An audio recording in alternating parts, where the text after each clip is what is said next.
हर हफ्ते इंडोनेशिया में Sungai watch समुदाय के सदस्य नियमित रूप से बाली की नदियों से प्लास्टिक का कचरा साफ करते हैं। गंदी नदियों का पता लगाने के लिए सुंगई वॉच ने एक सर्वे कराया था और टेलीफोन या गूगल मैप्स एप्लीकेशन के माध्यम से निवासियों से जानकारी भी इकट्ठा की थी। हमारे पास एक शब्द है, रिवर मैपिंग, जहां हम इलाके में जाने से पहले गूगल मैप टेक्नोलॉजी का उपयोग करते हैं। ये मैन्युअल रूप से रिवर मैपिंग के काम को आसान बनाता है। तो डिजिटल तौर पर ये हमारे लिए स्थान का निर्धारण करने, ये सुनिश्चित करने कि नदी हमारी ज़रूरतों के मुताबिक है, आसान बनाता है। केवल एक सर्वे टीम इलाके में जाती है। सुंगई वॉच नदी की सफाई करने और कचरे को रोकने के लिए एक उपकरण का उपयोग करता है ताकि ये समुद्र में ना पहुंच पाए। 2020 के अंत तक सुंगई वॉच ने बाली में कई नदियों में कुल 25 गार्बेज डाइवर्टर लगाए। सुंगई वॉच के अगस्त और सितंबर 2020 के आंकड़े दिखाते हैं कि बाली की नदियों में सबसे ज्यादा प्लास्टिक कचरा डनोन की प्लास्टिक पैकेजिंग पैदा करती है।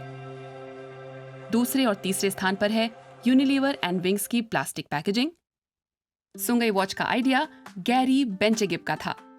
फ्रांसीसी पर्यावरण कार्यकर्ता पिछले 11 सालों से बाली में रह रहे हैं। इंडोनेशिया में नदियों की दशा से चिंतित होकर गैरी ने 2019 में सुंगई वॉच का गठन किया। हमने 11 साल पहले बाली के तटों की सफाई कर बदलाव लाना शुरू किया। हमने पाया कि सागर में पहुंचने वाला 90% प्लास्टिक नदियों से होकर आता है और सबसे पहले हमारे दिमाग में ये आया कि हम इस सुंदर द्वीप को कैसे बचा सकते हैं, कैसे उसे हमें मिला प्यार वापस दे सकते हैं। हम यहाँ रहते हैं, हमें उसकी रक्षा करनी है। दुर्भाग्य से बाली की नदियाँ कूड़ादान हो गई हैं और इसे रोकने की कोई पहल नहीं हो रही है। हमने कहा कि यदि हमें सागर में प्लास्टिक प्रदूषण रोकना है तो इसे नदियों में रोकना होगा। सुंगई वॉच नदियों को प्रदूषित करने वाले प्लास्टिक के प्रकारों का भी सर्वे कराता है। इसके बारे में इंडोनेशिया में सूचना की कमी है। हालांकि प्लास्टिक के कचरे के बारे में आंकड़ों का होना बहुत जरूरी है ताकि उद्योग के प्रतिनिधियों के साथ मिलकर कोई समाधान निकाला जा सके। इस तरह हमें पता चलेगा कि कौन से ब्रांड कचरे में सबसे ज्यादा योगदान देते हैं, ये भी कि कौन सा प्लास्टिक वातावरण को सबसे ज्यादा प्रदूषित करता है। इस तरह हम सही हल निकाल सकेंगे। और हमने कुछ बड़ी कंपनियों के साथ बातचीत शुरू कर दी है जो सफाई अभियान के लिए खर्च उठाने को तैयार हैं। और मैं समझता हूं कि यदि उन लोगों के साथ हमारी बातचीत हो सके जो अभी भी प्लास्टिक पैकेजिंग का इस्तेमाल कर रहे हैं, फिर हम और ज्यादा बदलाव ला पाएंगे। आंकड़े जुटाने के अलावा सुंगई वॉच कचरे की रिसाइकलिंग भी करता है। रिसाइकलिंग से तैयार किए जाने वाले इनोवेटिव उत्पादों में से एक है प्लास्टिक कचरे से बनी ईंट।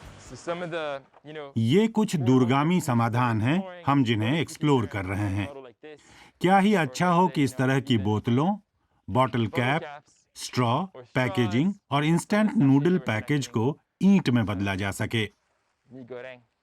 ये दूरगामी हल हैं जिस पर हम अभी भी रिसर्च कर रहे हैं और सर्वोत्तम हल का परीक्षण कर रहे हैं।